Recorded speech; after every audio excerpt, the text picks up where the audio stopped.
What's up, everybody? Welcome back to the Paranormal Rush Hour. I'm your host, Ryan Rush, and tonight I want to talk to you guys about a place that has piqued my interest lately. This is a subject that I used to look into it a little bit, but here recently I've studied it a little more, and it's become a lot more interesting with some of these things that I don't know that I've put together now. But anyway, I just want to talk to you guys about it because some of you may not know how crazy Antarctica is. I mean, before I looked at any of this stuff, I used to think it was just like some big piece of ice.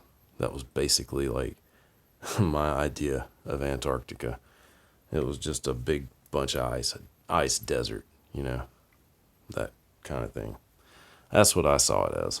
But anyway, it seems like there could be a whole lot more to it, and we'll get into that. But it's a place that's like twice the size of our country, the United States. That's a big place, man. That's a big, big place. So there's no telling really what's there. I mean, I don't even think we know what all is in our own country, let alone a place twice the size. So, you know, that's the thing. There's so much mystery to this world, man. You cannot really just say this isn't true, or you can say that if you want, but that's just because if you're saying that you just have a very limited perspective. You think, all that you see is all there is. And that's what, a lot of people are getting away from these days. They're understanding now that, man, there's way more to this stuff because I think it's because more people are experiencing it themselves.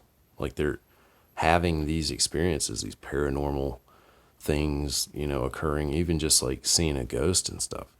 Something like that, you see it right before your eyes and you realize, okay, the stuff these people have been saying is real. So what else is real that gets you, asking those questions?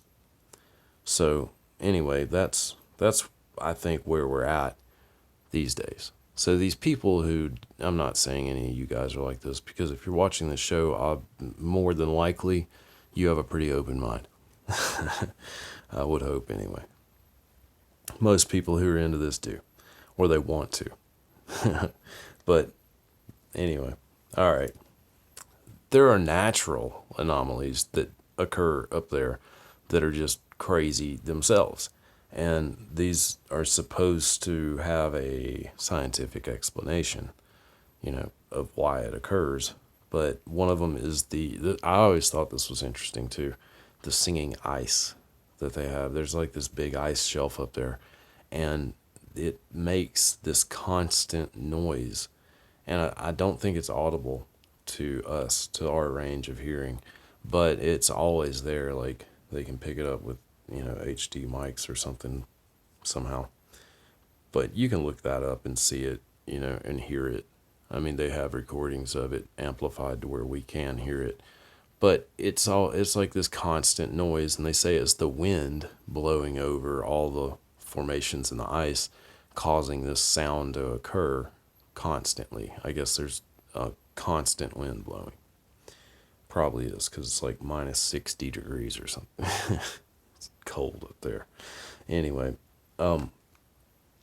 but that's another thing, it's so cold and so vast that nothing really wants to be there. It's not like an ideal place for anything to really live. So if you want to have some kind of clandestine operation going, a place like that is ideal. I mean, that's just all there is to it. You're not going to have a lot of visitors. So that makes sense itself, just practically. Anyway, Blood Falls is another thing that's up there that is weird because it's this 5-story waterfall, which is about 50 feet. But 5 stories sounds way higher, it's anyway, it's that high, but It's got this high concentration of like iron or some sort of metal that's reactive with oxygen, and it causes kind of like a rust reaction, which turns the water this reddish color, and it starts flowing down red. It's really weird looking. I mean, it kind of looks like Dookie Falls or something to me, but that's just because I'm immature.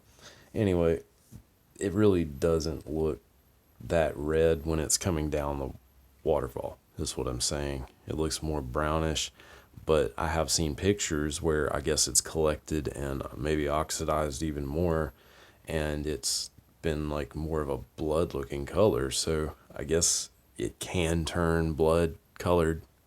So I suppose the name is relevant. Anyway, it's one of those things though that's funky. You're not gonna find it a lot of places. I don't know if there's another one like that at all, actually. But anyhow, there's also the Waddell's polynya. Okay, that is a Russian word for ice hole. That's what you call jerks in Alabama too. Ice holes. I've heard that a lot. Anyway, it's a lake or a hole that it's up there in Antarctica, and it was discovered like way back in like the 70s, I think.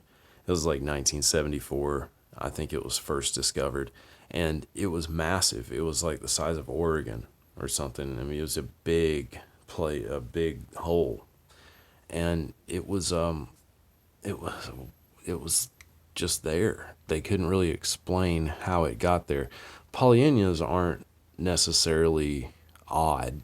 It's not like a abnormal occurrence, really, geologically, or whatever. Y'all know I'm not a scientist. So, anyway, it's weird, though. This one in particular, the Waddell's polynya, is weird because it is so far from the coastline. They say what causes them is a mixture from a warm water current into the colder waters, which turns it warmer and swiftly causes the ice to break down. I mean, it happens really quickly, they say. But it's typically not going to happen miles in from where the coastline is, where the last piece of ice hits the water. It's not usually going to be that far. It's going to be within feet. So that's what's strange about this one, and the size of it, the sheer size of it, it's just massive. There aren't many, I don't think, that get this big, quite this big. But it was in 1976, I think it closed up, like it closed itself up, and it wasn't there anymore, disappeared.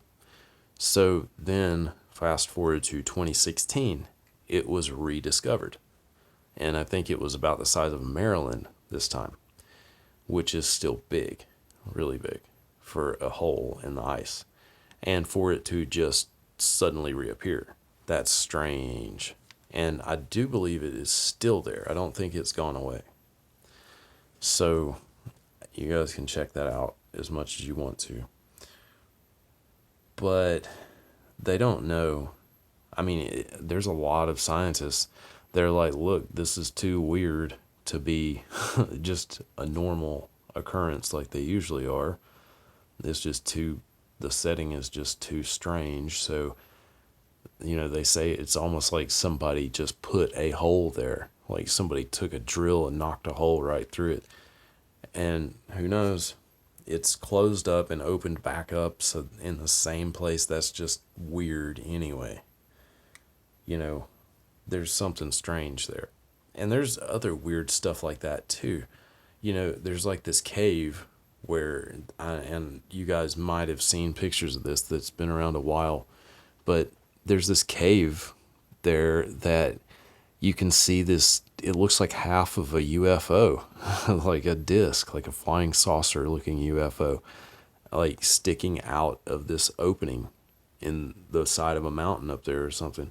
And it's just this weird opening with this half a UFO sticking out, and they don't know what it is. It could be like, it could be, you know, it could be an artifact. I mean, it could be ancient. You know, Bob Lazar, he said that some of the UFOs that they were in possession of when he worked out at Area S4 were the product of archaeological digs or archaeological projects. They were finds, like they found them in archaeological sites, I guess. So these UFOs, some of the ones that they were in possession of, were ancient. I mean, they were old. This was not new technology. That's what's crazy. There were more advanced things. And we'll get into this part of Antarctica in a minute. But there's a lot to it that is kind of weird, just going along with all these other things. That's what I was saying about, you know, it kind of tying it together. I started thinking about all this stuff, and, you know, you don't want to be in my head when I start running with this crap, but like, still, you can see where I'm going with it. I chain things together, things that I hear from this and this and this aspect of things, and put them all together, and then it seems to make sense in my brain. I'm just giving you guys the ideas, okay? You run with them the way you can, and disregard my chain of thought, okay? Because I would. All right. You guys are great, though. I want to take a minute and thank you all for watching, and as much as you do. And I mean, it still trips me out that I have people even watching me, you know. So, I mean, that means a lot to me. And I want to thank everybody that's subscribed, all my new subscribers especially. Thank you so much. And to all my dedicated viewers, man, you guys really motivate me to keep going, and I appreciate that more than anything. So that being said, I'm going to get back to this, but I just wanted to take a minute and thank you guys. All right. Some people think, okay, that Atlantis was actually there. I don't know about this theory personally. I haven't really thought about Atlantis too much being there. It just doesn't seem like a ideal location. But then again, none of this makes any sense as far as the landscape up there goes. So I don't know. But Atlantis, see, the thing that makes me wonder, though, about it is that they did, and this is like a fact, the Russians actually drilled a hole in the ice. It took them like 20 years, I think, to drill it. It was like 2.5 miles or something like that down, and they hit a freshwater lake that was like the size of Lake Ontario. This thing was massive. A big, big lake, and they hit this freshwater lake, and they found all kinds of like things, especially this ancient like bacteria and stuff like that, growing and living and thriving down there. And it's like they've adapted to not needing oxygen to survive. They survive off of other chemicals that they can derive from the water, and they're completely independent of oxygen, but they're alive. And that is really, really crazy. And it kind of, contradicts biology a little bit. I don't know, man. That's the thing, there's strange things about this place that are scientific fact also. So there's I don't know. I mean, I'm not saying it's an alien, breeding ground or something, but it could be. I'm just saying that there is stuff you can actually prove that is really weird up there. And even the animals that they pull out of the water in that place, like, they look alien. I mean, these things, little urchin-looking creatures with like little tentacles all coming off, and they look funky, man, like alien animals. Alien sea creatures, all slimy and like tentacly, and got them all like, like 10 of them all on both sides, and they're just all, sharp, protruding, and you know what I'm saying, man. They just look alien. So it could be alien. Anyway, also I wanted to tell you guys, check out my friend Miranda's store, Ghost Biker Explorations. Her channel too is on YouTube, and she does do Facebook stuff, but that censorship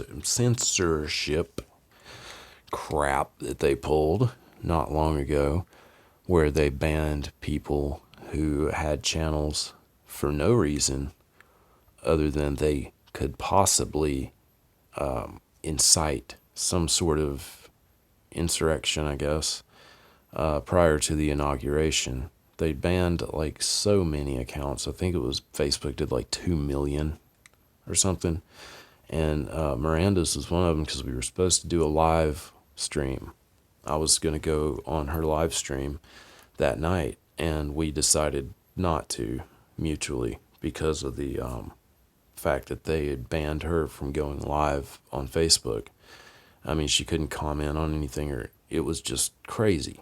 And she has never, ever done anything like remotely political involving her channel, or she's never posted anything political anyway on her regular stuff. So, I don't understand why they picked on certain people. Well, I do understand it, but people like her, the only thing that we could figure was the biker thing. But anyway, stick it to them, man, and go get a shirt and wear it, because I support what Miranda does. She's really good at it. And I'll put a link in the description of this video, because I always like to help her out as much as I can. But we're going to do the live thing. I want to say it maybe this coming up Saturday, I think. I'll let you guys know, though, in the next video I post this week. Anyway, back to Antarctica. I can't even remember what I was talking about now. I think it was Atlantis.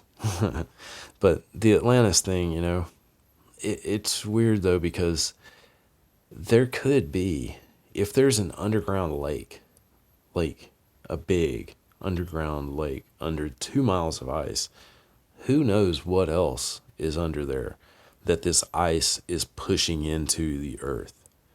Okay, it has to be sinking, and they've said that with that much ice and that much pressure that much force coming down on the land, that it has to have sunk the land by now like 50% of the way through.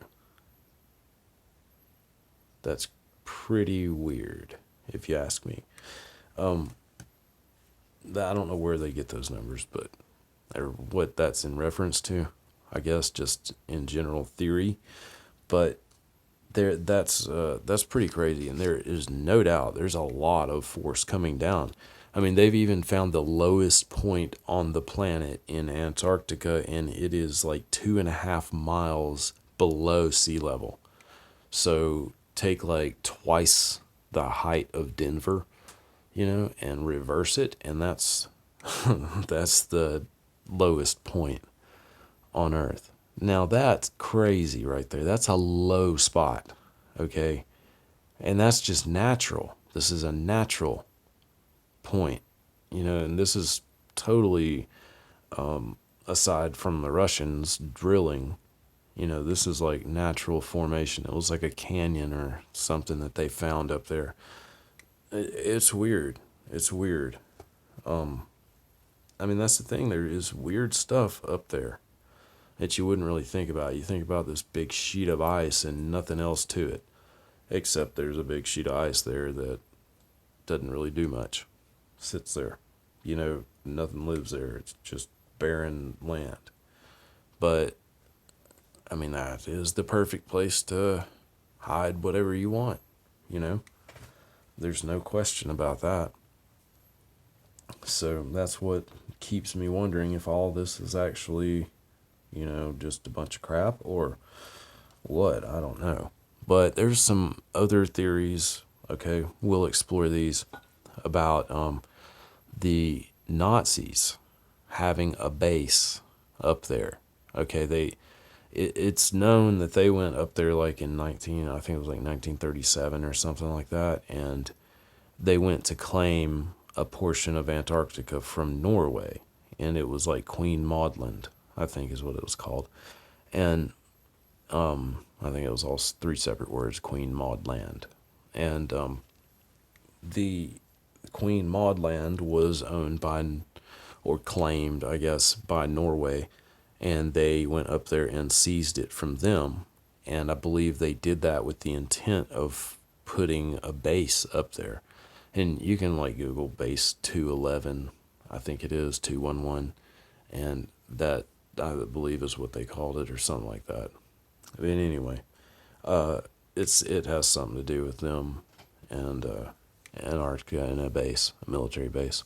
But they were said that they went up there and they went underground. They found ways underground, like I guess tunnels or passages that took them to what looked like the remnants of an old ancient like city. There were buildings down there built subterranean, and they were unoccupied. It looked like, I think they were, well, this is what I've heard, was they said they were unoccupied and they renovated them to where they could live and thrive down there, I guess, and make them an underground civilization or a base or whatever they were going to do with them. But there were pre-existing buildings already there. So in Antarctica, if that's just a weird thing to think about, okay? In this place covered with ice, there's this stuff underground where you could live probably pretty comfortably if there's already buildings there. There has to be some form of power, and that leads me to the whole pyramid thing, okay? They said that there's like pyramids up there on the surface, like you can see them visible, and they write them off as peaks, like from mountains that are covered in the ice. Okay, like just that's the exposed part of the peak that you can't see the rest, But it looks like a symmetrical pyramid. It really does. It looks perfect. And they say there's theories that, if you look at like what Tesla would say about naturally occurring energy and stuff like that, and the pyramids and them being a power source for natural energy that you could tap into if you had something to conduct it, I guess. There are pyramids all over the world. You look at Egypt has the Great Pyramids, of Giza or whatever, and you've got that pyramid in Mexico that is a monstrosity. It could be like the central hub of the power unit. Who knows? But it is massive. I can't remember how many times bigger it is than the Pyramid of Giza, the Great Pyramids, but it's a monster, and it's covered in ground and all kinds of stuff. It doesn't even look like a pyramid, but it is. And I don't think it's been that long ago that they discovered the one in Mexico, honestly. But there's pyramids all over the world. And, okay, it would make logical sense if you were going to put them on all points that they would definitely be on the polar points of the globe. So there's, I would think that there probably is, if this theory is true or some, just looking at it as if it were true, I would think that these power points would be on especially all the cardinal points of the globe. So that would be a given, the north and the south. So they have these big pyramids that can supposedly generate natural electricity or somehow receive energy and convert it, or whatever they do, that it's there. The components are there. So, you may have an infinite power source that could cause all the stuff below to be powered. I mean, that's something that I think about, and that's another thing where I'm just tying in other stuff that I've heard over the years. You know, that's what that is. You know, a lot of that's my theory there, but that's what makes sense to me. If and this is the thing, it's all contingent on whether or not these things are true. But I'm just looking at them from the perspective that if they are true, and this is the way it is, then that would make sense. So it's all speculation, though. I want to always be clear about that with this stuff, guys. None of this that I'm telling you is stuff that I want you to believe. It's just me conveying the way that I think about things.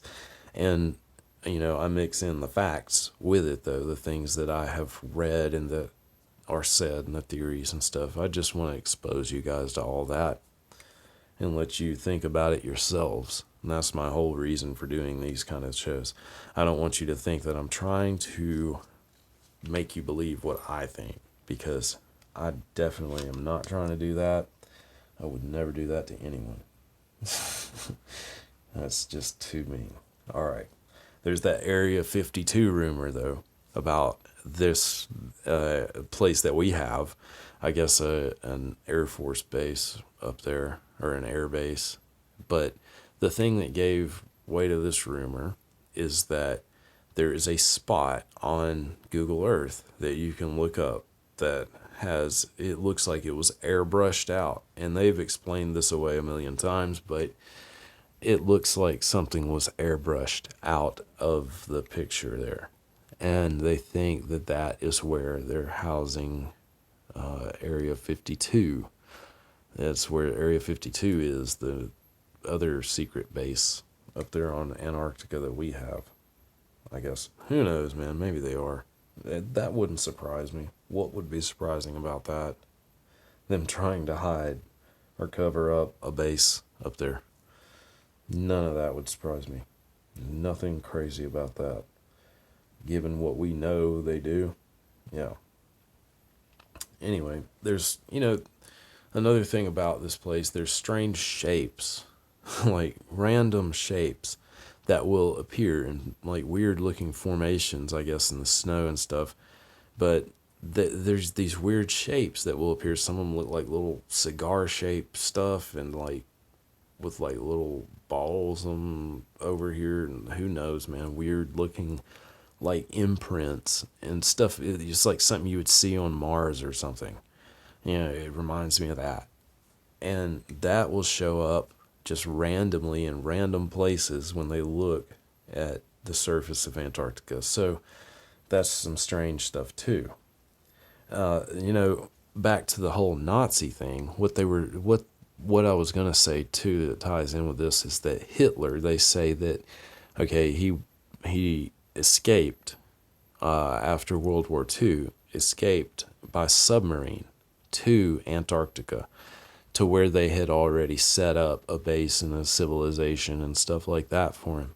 And it was said that they had found the way to create the energy needed to run the whole deal, and they had made submarines powered the same way that were the size of, they were actual literally aircraft carrier submarines is what they're said to be. Said they made those and brought Hitler down on one of those along with all the other Nazi people from that party, and they lived in Antarctica. That's the theory. That's what they say or theorize about, was that that's one of the things that could have happened. And who knows, man. They did go there in 1937 and seize a portion of that place. So, I mean, that's fact. So they wanted something to do with Antarctica. There's no question about that. They wanted something to do with it. And they could have done something. I mean, they had the resources at that time to do it. So they could have. I don't know. I mean, personally, I have no clue about that stuff. This is just what all is said. So anyway, before I get too deep into these other parts of it, though, there's I'm not going to talk about that. We'll save that. Anyway, sorry, that was something. It seemed more interesting a second ago, but I've already moved too far away from there. That's the problem with being ADD and doing this. All right, there's a map called the Piri Reis map, and I want to talk about this because this is really crazy. Okay, this map was made in 1513. There's too many teens. 1513 is when this map was made. And it was rediscovered, I think, in like 1929 in a library in Switzerland or something like that. Rolled up in this thing, and it was this old crazy map that Piri Reis made. And he was a cartographer from way back who was like the most advanced map maker of the time. I mean, and still to this day, he was one of the most accurate and advanced map makers, cartographers of all time. And there's no telling how he did this. They still don't know how he was so accurate at that time with his map. And this particular map of Antarctica was made 300 years prior to the discovery of Antarctica. So how did he have the knowledge prior to when it was even conceived of? I mean, that there was even this place that existed. How did he know that before that? Okay, I mean, he made maps of the coasts of like Africa and South America, and they are accurate. I mean, within a half a degree of each other, they are accurate. Okay, that's the thing about this map that he made. It is accurate. When you look at it, what's really, really crazy about this is the way that it's modeled, the way that it's projected. Okay, you can look at it as like an azimuthal projection, and when you look at it like that, it is off like several millimeters. The longitudinal lines are off. I mean, a pretty good degree. I mean, it's not really that excusable when you look at it like that. However, if you start looking at it in a cylindrical projection, it gets a little bit more accurate.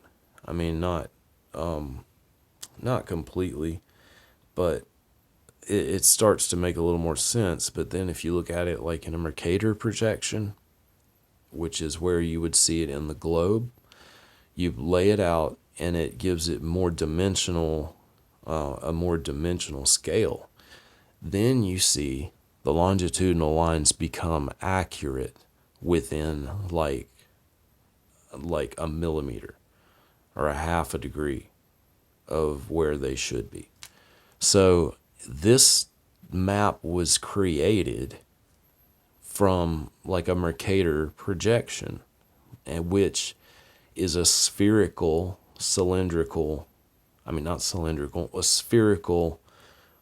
projection, like a perspective. I mean, I'm getting off here.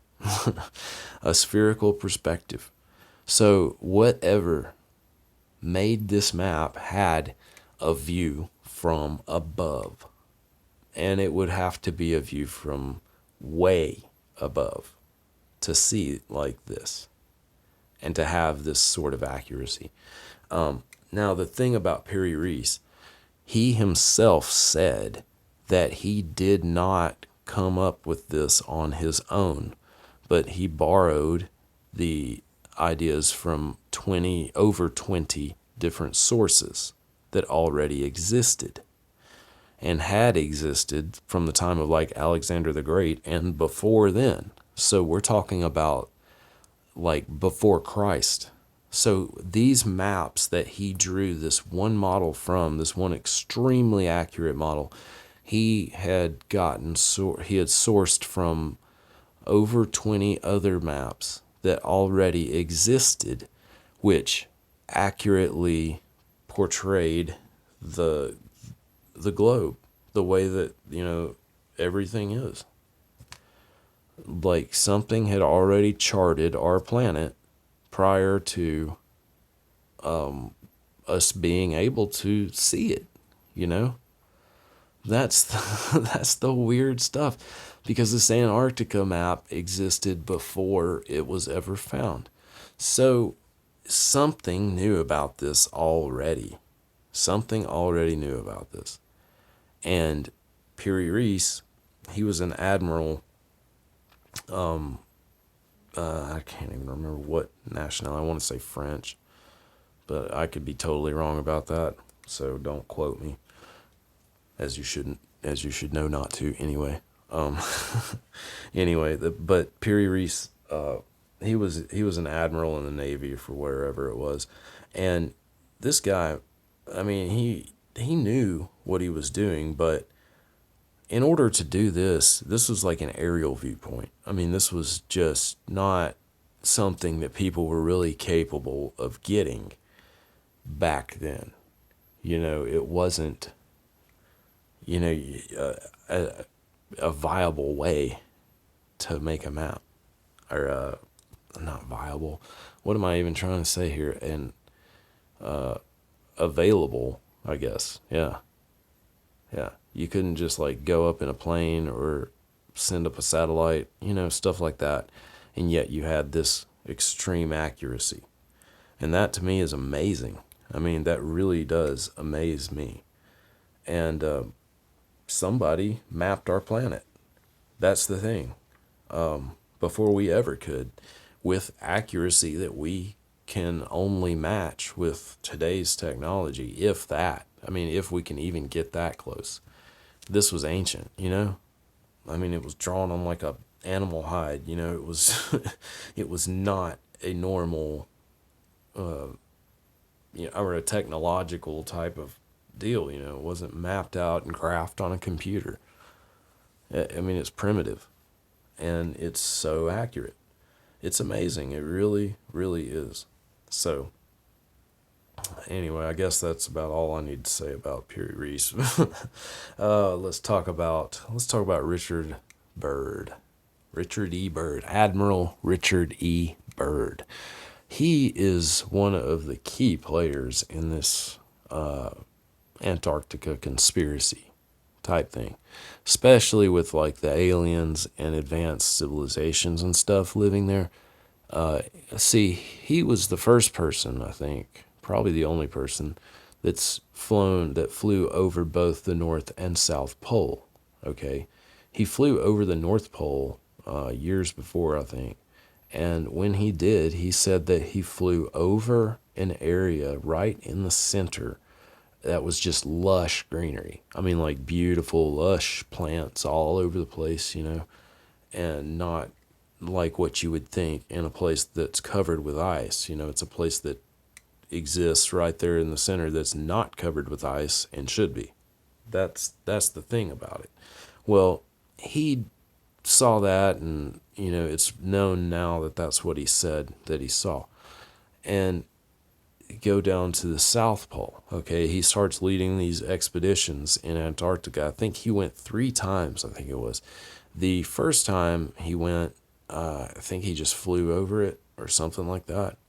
And then I want to say the next time he went, he actually got stuck in a weather station there. I think it was in 1923 or something like that.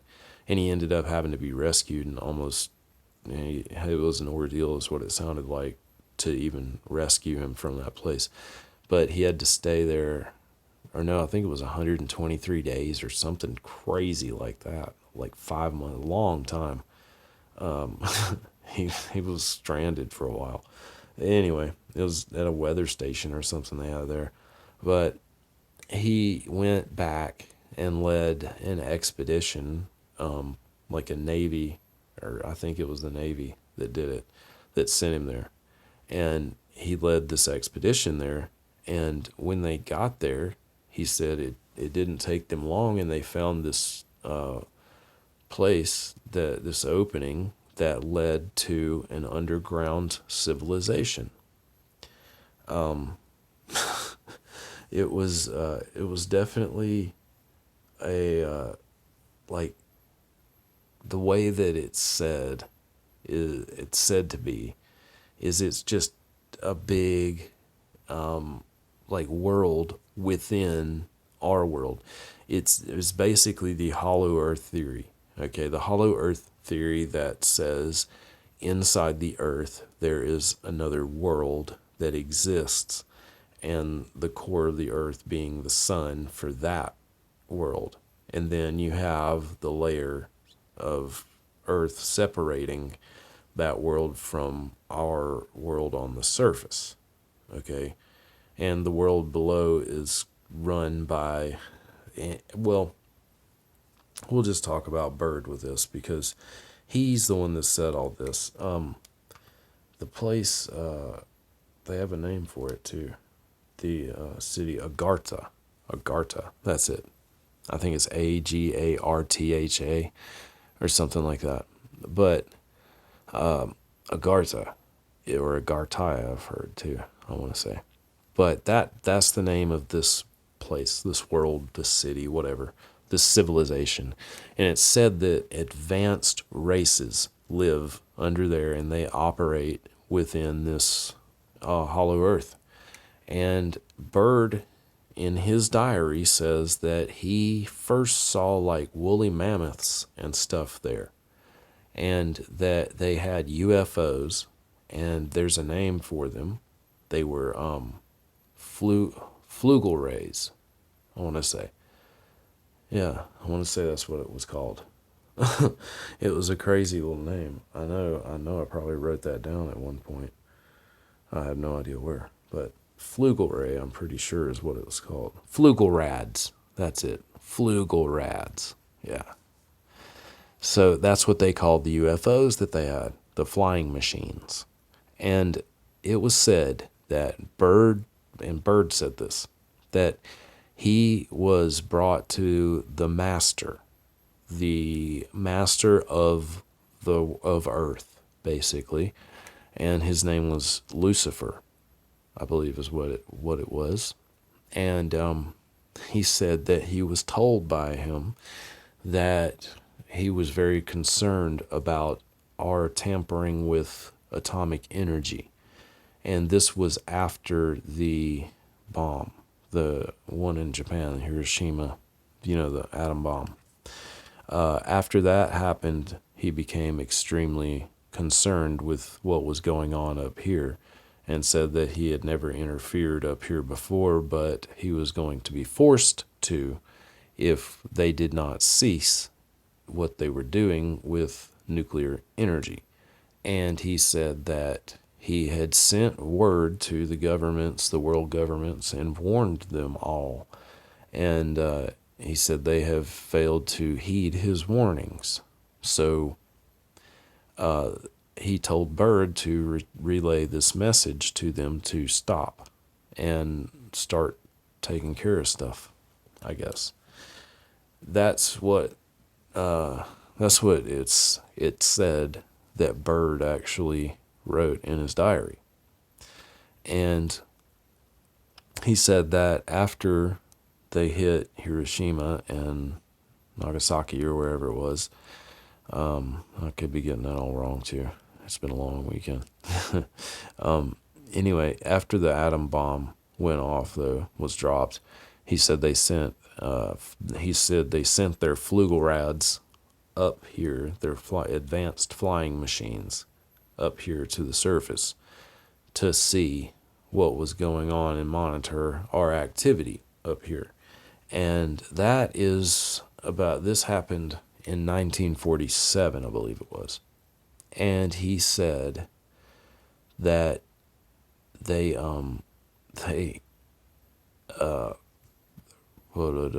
lost my train of thought. I'm sorry. He said that, or they said that was about the time when UFOs started coming around.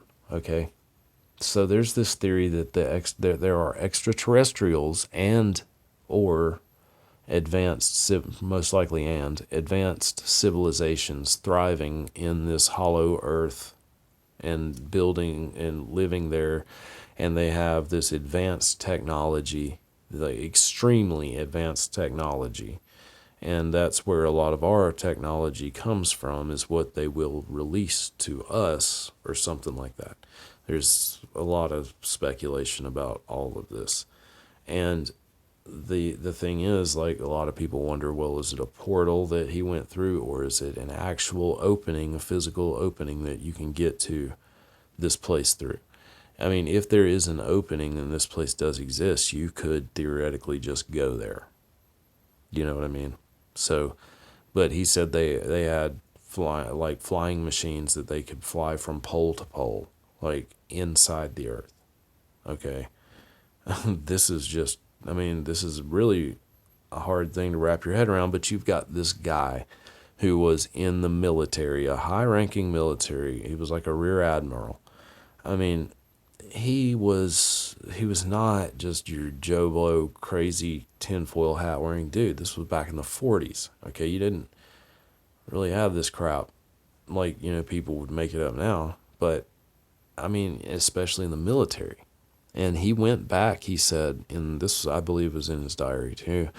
I read excerpts from it, but he went back and told all these dudes when he was debriefed, all these big military officials and security clearance guys and all this stuff, security officials, I guess.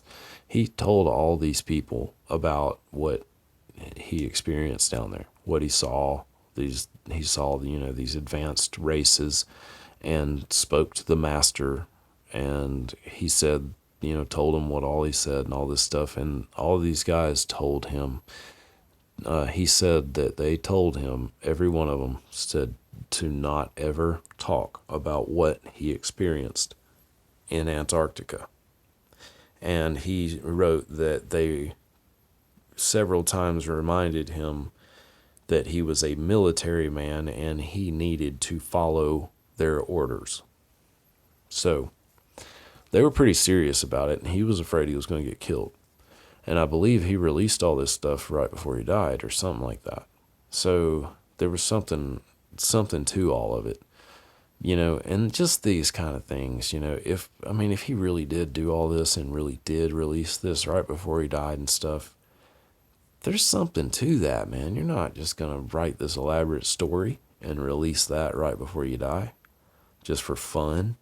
I mean, if that's the way it went down, it seems to me like there might be something to it. I don't know, man. I really don't know, but this is just one of those things that makes our world even crazier to think about. That's the thing, we got all this stuff that could be. We need some answers, though, because people getting restless. That's just all there is to it. Something's going to have to happen. Disclosure is close. There's no question about that. We are close to having everything admitted to us. I'm pretty sure. It's going to happen one way or another. Whether the government wants it to happen or not, I don't think it's up to them anymore. I think that there have now been enough people with personal experience to where it's going to not matter what they say. We're all going to know because it's happened. You know what I'm saying? It's happened enough now. That's just what I'm thinking is probably going to go down. I don't know, though. You know me, guys. All right.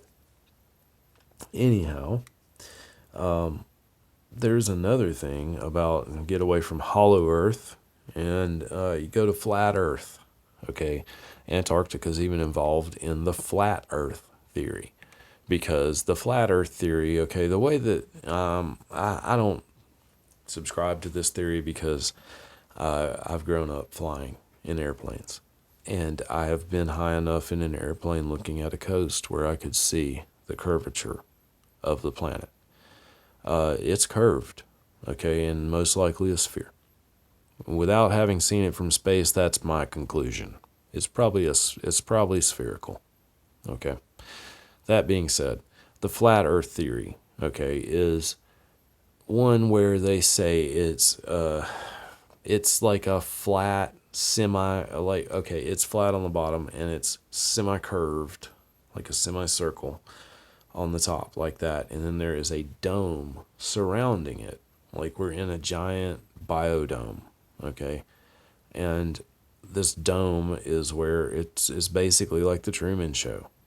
That's their idea of it. The guy I think who first introduced the flat Earth theory was, I want to say, an ex-employee from NASA, and he claims that they told him this stuff, and it really flipped him out. And I don't know, I can't remember his name and all that crap, but he's the guy that they credit this resurgence in flat Earth. I think he's the one that they credit it to, but most. And then there's that other guy, man, that's like synonymous with the movement. Now I can't even remember what his name is. Anyway, these are guys that just push this theory because they truly believe it. And I want to say that guy's name was Mark something, but that guy, Mark something, he's the one that says he actually started studying this theory because he thought it was a load of crap, and then he ended up believing it all. It all ended up making a lot of sense to him, I guess, and now he's like hardcore onto it. So anyhow, the flat Earth theory though goes along with that, and it's basically like the edges of this big platform that this half Earth was built on is a wall, like an ice wall, okay? Kind of like a Game of Thrones type thing. Like there's an ice wall separating the edge of the Earth and the rest of this. So, in theory, you could go and sail to this wall, walk out onto it, and look down over the edge of the Earth and take a whiz. All right, forget that. Anyway, you could, in theory, do this. And that's what they're pushing with the flat Earth thing. Okay, there's even people who are proposing to take these cruises to the ice wall. They're wanting to take a cruise to the ice wall so they can go and check it out and look down. Okay, the weird thing about it is Antarctica is a no-fly zone. The airspace above Antarctica to a certain point or whatever is a no-fly zone. And they say that if you do fly over to the no-fly zone and not turn back, then you will be aggressively pursued by other aircraft that will turn you around. That's what they say. That's what I hear, and that's the theory about it. But the fact remains, it is a no-fly zone, and they say that because it's so far away from any type of emergency help. Like there's a no-fly zone. If it's a no-fly zone, it's going to be a distant because of they do it in terms of how long it would take to get to emergency services or something like that if something went wrong, I guess. And this portion of Antarctica, or this part of Antarctica or whatever, that the no-fly zone is in, and they say that's the reason for it, is because there's no way to get any type of emergency services if you need them. So it's that much of a distance from them, and therefore you cannot fly that far away from emergency help. So they get away with this no-fly zone because of that, safety reasons. So anyway, but people theorize that this no-fly zone is there because they're protecting the edge of the flat Earth platform. That's what the theory is. So take that where you want. I'm just giving it to you. Anyway, I think I've about exhausted this subject. I feel like I have anyway. I hope you guys got something out of it. I feel like I kind of fumbled through a little bit of it, but I made it to the end. That's the way it goes in life. Fumble your way, fake it till you make it, and then you're good. All right, guys. But I really appreciate everybody checking this out. And if you know anything else and you got your own theories and stuff, feel free to leave them in the comments and I'll check them out. And I appreciate everybody that, leaves me the comments and discusses all this stuff with me. And, I really enjoy discussing things. So I appreciate all of that. So anyway, if you made it through this far, I really, really appreciate you watching this much. I mean, that's a major dedication, and I appreciate that more than you guys know. So with that, I'm gonna leave you guys, and I'll be back real soon with some more paranormal videos because I've got a few that I'm ready to share with you guys. They're pretty neat. So I hope to get to those really soon. And I guess that's about it. So until next time, everybody take care and stay safe. And I'll see you guys in the next few days, most likely. Till then, though, later.